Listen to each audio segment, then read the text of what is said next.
Sizzlers are closing all their stores. Let's have a look. Hello everyone, Florian.Heise here, and welcome to another episode of HeiseSays. Grab your stein of coffee, because Sizzler have closed all of their stores in Australia. There's an important announcement from their Facebook page, but before we go through this, we can just see here, we discussed it back in February, when Sizzler had shut all but 9 of their stores across the country. Remember, back in Feb at the beginning of this year when we were just recovering from the bushfires, and it was one article after another discussing the impact of the retail recession that was occurring. Now Sizzler, they are a all-you-can-eat restaurant chain. You can order some steaks and things like that. I remember as a child back in the 80s when it just appeared, my parents and I went there. It was all the rage, all you can eat.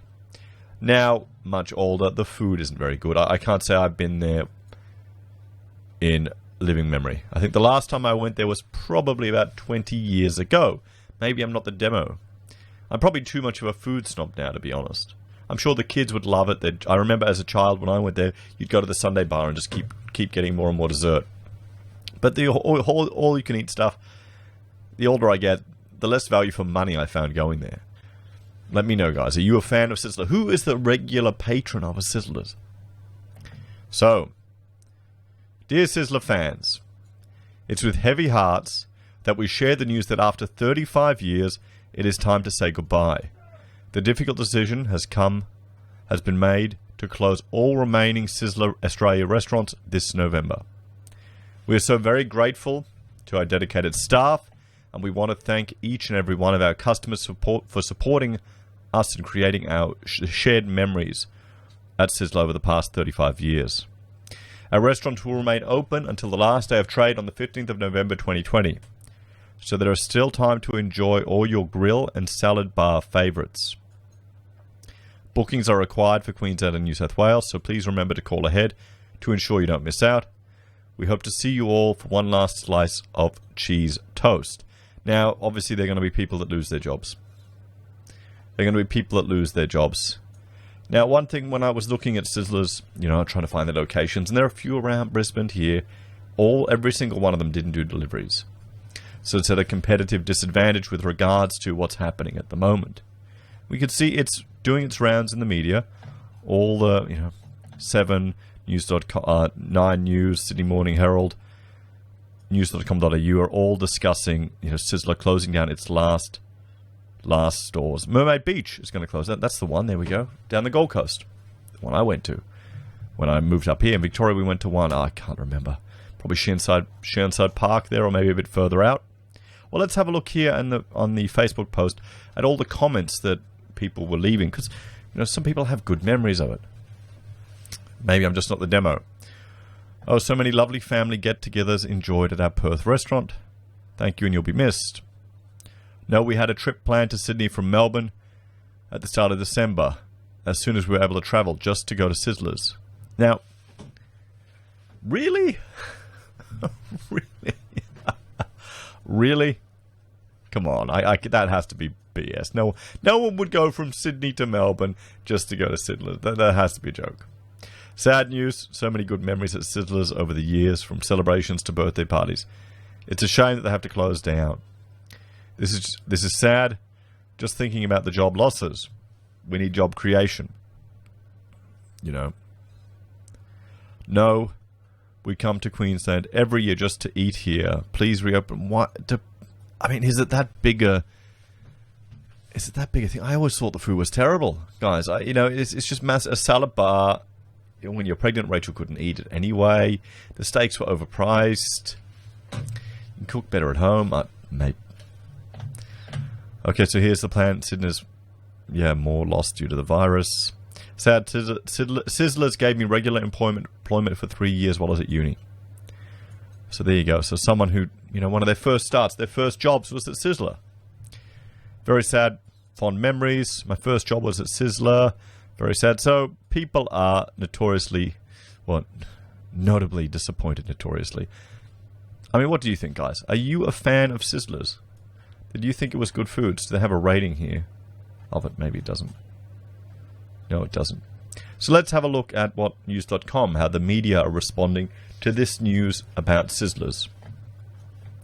So Sizzlers is closing all of its 9 remaining Australian restaurants by mid-November. I mean, no one can be surprised.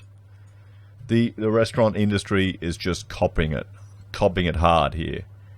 And I mean, contrary to some of the comments, is it a destination? Its parent company, Collins Food, made the difficult decision after sales were slow to recover from the peak of the COVID-19 impacts. Approximately 600 employees have been offered redundancy packages, and some staff will be deployed to its KFC or Taco Bell operations. I'm going to have a shot of coffee here. So 600 jobs have been made redundant.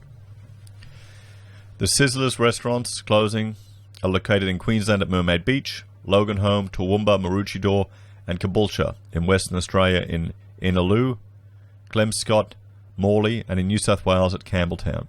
Collins Food also operates KFC and Taco Bell, but says Sizzler had been the hardest hit during the pandemic. I get, because you can't do drive-through. You can't do drive-through. At Taco Bell, not that I've ever been to one, but I'm assuming you can. At KFC, you can do drive-through. You can't really go for a drive-through all you can eat, can you? You can't really do an Uber Eats and send them back and forth to the salad bar for you. Sizzler revenues and earnings have been slow to recover from the peak COVID-19 impact, the company said in a statement this morning.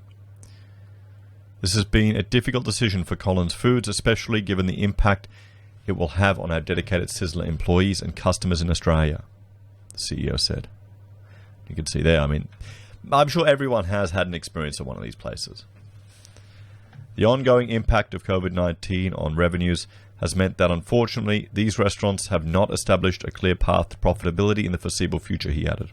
The network of Sizzler restaurants has been under review since 2015.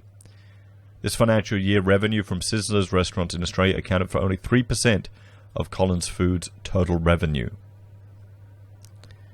The first Sizzler's restaurant opened in California in 1958 by restaurateurs Dell and Helen Johnson, who had read an article about a radical new self-service budget steakhouse restaurant model. At the time, the menu contained just steak, salad, and dinner rolls, but later expanded into hamburgers in the early 1960s when the restaurant grew into a Los Angeles chain. In the 1970s, the concept evolved and the company continued to expand, and it launched in Australia in 1984, with Sizzler's owner and Australian-listed company Collins Food International converting Bonanza and Taco Den restaurants into Sizzlers. It soon became an Australian family favourite and went on to expand into the Asian market, with branches now found in the US, Australia, Thailand, Japan, and China. So there we're having it, everyone. Sizzlers is shutting its last 9 remaining stores in Australia. A victim of the economic lockdown, hasn't sprung back. 600 potential jobs either made redundant or redeployed. What do you all think, everyone? This is just a sign of the changing market that we're going to have. The economy is going to change. People's demands and preferences are going to change. We'll see that manifest in other aspects of the economy. Are you a fan of Sizzlers, guys? Are you one of the sad fans that are sad to see it go? You know, was it a destination for events? Let me know in the comments below, everyone. Please like, share, and subscribe to the channel. If you're a fan and want to support the content I created, there are a few ways you can. You can join the channel on YouTube or Patreon. You can support us using our affiliate links at Amazon, eBay, Independent Reserve, or Kucoin. You can buy merch from HeiseSays, use Gold Pass from the Perth Mint, or support us via PayPal. Take care, guys. Have a great day, and I'll see you in the next episode.